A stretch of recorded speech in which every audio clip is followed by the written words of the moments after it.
السلام عليكم ورحمة الله وبركاته وتحياتي للجميع. طبعا اخواني اليوم بدنا نفرجيكم بعد عشرات المحاولات وبعد سنين طويلة قدرنا ننتج جرو واحد من كلب الذيب. طبعا كلب الذيب انا سميته كلب الذيب، هو فعلا بيشبه الذيب الاسود، بيشبه الذيب الاسود.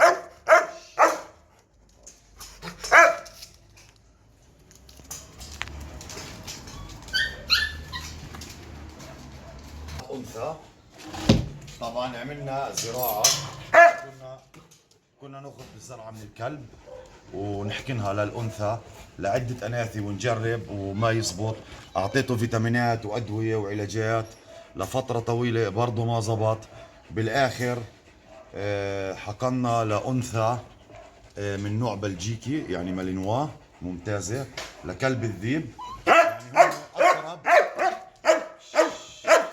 اقرب اشي على كلب الذيب اللي هو البلجيكي، قريبين عليه بالنسبه للسلالات اللي هو الراعي البلجيكي والراعي الهولندي. فظبط، بس جابت جرو واحد اللي هو انثى، هي بالضبط نسخه عن كلب الذيب. الايدين الاجرين، نتفه البياض اللي على الصدر سلمي ما شاء الله، نتفه البياض اللي على الصدر، شوف نفس الاوصاف. اهدى مجنون، اهدى.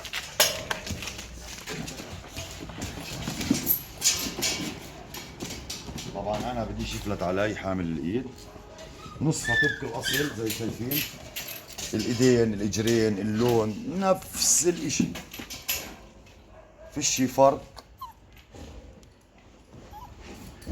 عن كلب الذيب. طبعا هي انثى شطوره. سلمي تعالي، سلمي سلمي سلمي سلمي، ذكية راح تطلع. سلمي، يلا كمان مرة سلمي لحالك، يلا يلا سلمي. طبعا مش راح اجرب كمان مرة.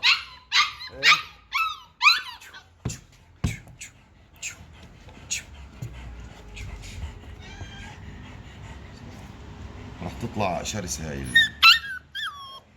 المهم مش راح اجرب كمان مرة. مسكت تجارب، معظم التجارب اللي قلت لكم عنها اخوان التهجينات اللي ما نزلنا عنه بكون يعني ما زبط معنا كثير، ما زبط. مش كل التهجينات بتركب او بتزبط على بعض، ومرات بصير مشاكل، لكن يعني هان بصعوبة لمنه زبط معنا. طلع هالجرو مش عارف كيف زبط.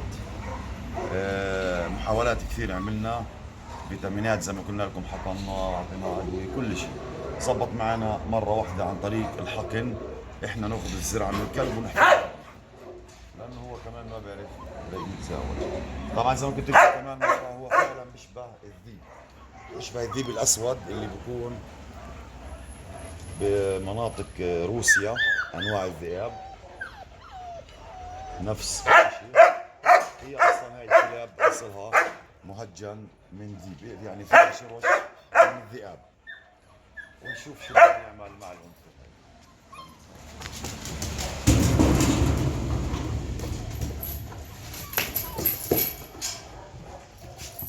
مجنون كلب الذيب. طبعا راح صور لكم هاليومين فيديو حلو لكلاب عندي. الي فترة ما شفتني. لما بروح كلها بتهجم، بتصير تهجم علي. راح صور لكم فيديو، وفي تدريبات راح نصير نعملها على جهاز الركض للكلاب، مفيدة جدا هاي التدريبات. سلمي سلمي، يلا سلمي، في شي كلوبس هنا، يلا سلمي سلمي سلمي، يلا سلمي، يلا سلمي، نسيت اسألك، يلا سلمي سلمي.